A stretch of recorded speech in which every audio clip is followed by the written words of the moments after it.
এ কোরআন বলছে আমার ভিতরে শুধু রাজনীতি নাই, গোটা বিশ্বকে রাজনীতিকে আমি শিখাই, অর্থনীতি শিখাই, পৃথিবী চলবে কিভাবে তা আমি দেখাই। এই জন্য এই কোরআনের আসল মুফাসসির তো আমি নই, কোরআনের আসল মুফাসসির তো মাওলানা সিফাতুল্লাহ সাহেব নন, এর মুফাসসির তো মাওলানা আবুল কালাম আজাদ সাহেব নন, এর আসল মুফাসসির তো মাওলানা কামাল উদ্দিন জাফরি সাহেব নন। এর আসল মুফাসসির কে? কোরআনের আসল মুফাসসির, জেনুইন অথেন্টিক ইন্টারপ্রেটার, আল্লাহর পক্ষ থেকে নিয়োগ প্রাপ্ত মূল মুফাসসির যিনি, মূল তরজমানুল কোরআন, কোরআনের ভাষ্যকার যিনি, তিনি হচ্ছেন সর্বকালের সর্বযুগের সর্বশ্রেষ্ঠ মহামানব বিশ্বনবী জনাবে মুহাম্মদ রাসূলুল্লাহ সাল্লাল্লাহু আলাইহি ওয়াসাল্লাম। তিনি তার জীবনকে সাজিয়েছেন কোরআন দিয়ে। সুবহানাল্লাহ। হযরত আয়েশা রাদিয়াল্লাহু তাআলা আনহার কাছে কয়েকজন সাহাবী প্রশ্ন করেছিলেন, হে রাসূল, হে আমার মা আয়েশা, রাসূলুল্লাহর চরিত্র সম্পর্কে, আখলাক সম্পর্কে আমাদেরকে কিছু শোনান। আমাদের মা উম্মুল মুমিনিন, সমস্ত বিশ্বাসীদের মা হযরতে আয়েশা বলেন, ও সাহাবীরা, তোমরা কি কোরআন পড়ো নাই? জবাবে তারা বললেন, হ্যাঁ কোরআন পড়েছি। মা আয়েশা বলেন, কোরআন যদি পড়ে থাকো আমার কাছে কেন তাহলে জানতে এসেছো রাসূলের চরিত্র? কোরআন শরীফে যেটা পড়েছো তার বাস্তব নমুনা যদি দেখতে চাও তাহলে আল্লাহর নবী মুহাম্মদুর রাসূলুল্লাহর দিকে তাকায়া দেখো। কোরআনের মুজাসসাম নমুনা তিনি।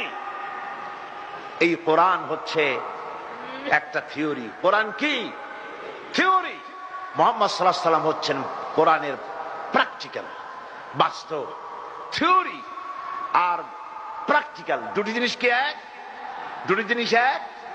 আমি যদি দৃষ্টান্তটা এভাবে দেই, কাগজের উপরে যদি আমি লিখি র দন্তেশ গয় ওকার লয় লয় আকার, কি হইল?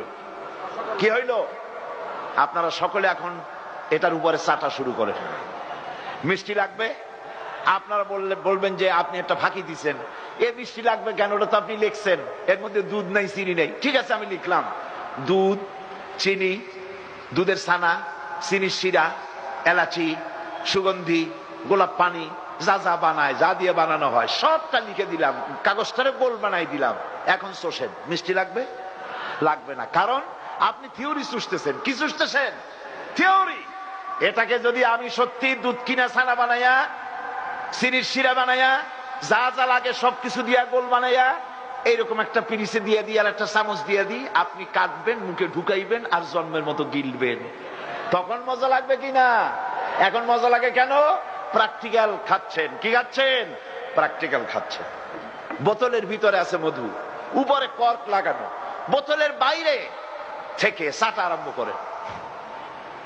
সারাদিন, সারা রাত, সারা সপ্তাহ চাটতে চাটতে বোতলের কাঁচটা তো পাতলা হয়ে যেতে পারে, জিহ্বাটা তো কেটে যেতে পারে, মধুর স্বাদ কি একটু পাবেন?